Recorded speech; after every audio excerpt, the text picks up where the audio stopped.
because we're feeling lucky.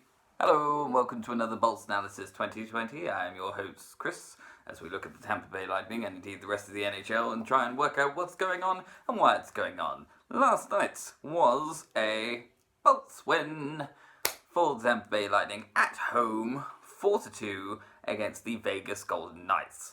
Kind of a funny result. I followed this one and I'm still not entirely sure how we won, but I know that we did, and that's the important thing. Basically, we got them with tip-ins.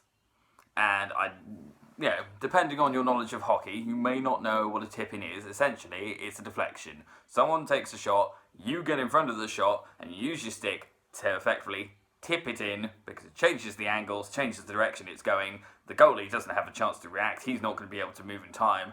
It's a pretty good way of getting a goal, and we did it 3 times, because you can't really do a tip-in on an empty net. It doesn't work.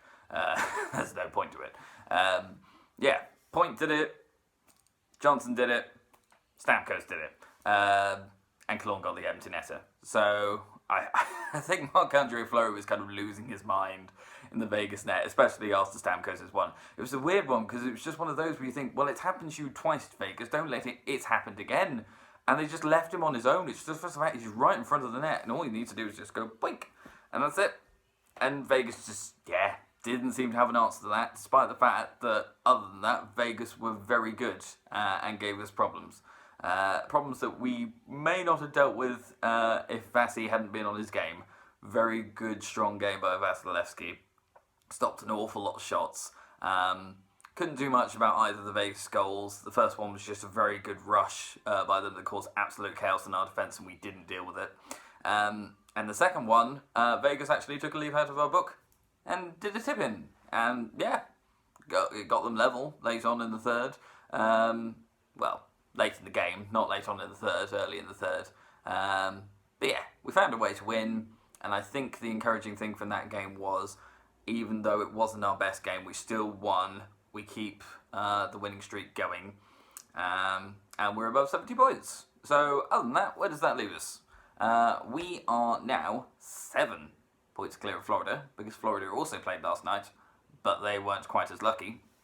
They were in a goalkeeping duel with Columbus Blue Jackets, who was nothing until overtime, when Columbus decided that maybe scoring a goal, well, that's a thing that can happen, because otherwise it didn't look like it was going to happen.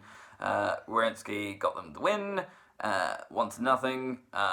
Columbus are in great form. They're third in the Metro and deserve to be there at the moment, playing some really good hockey. Not necessarily like outstanding, not sort of good, gracious highlight reel after highlight reel, but just sensible hockey. And hockey, to be honest, that I think is going to serve them very well if and when they get into the playoffs. It's good, it's smart, it's defensive, but it's not to the point of not being able to generate any offense. It gets the job done, and it's difficult for teams to crack. Teams can't seem to do it at the moment, so fair play Columbus, they're going good. So Florida are 7 points back, Toronto are 8 points back, could move to within 6 if they beat the New York Rangers tonight, but it's Toronto. They are frustratingly inconsistent, and who knows what they're going to do against the Rangers. They might have a good night, or they might have another shocker of a third period.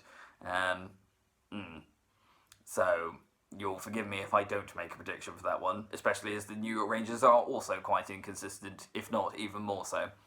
I don't think we're going to catch Boston, because last night Boston won again.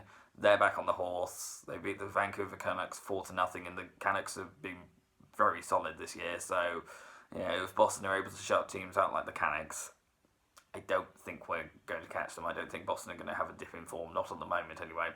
They're playing tonight against Chicago, and I'm not convinced Chicago will be able to do us a favour.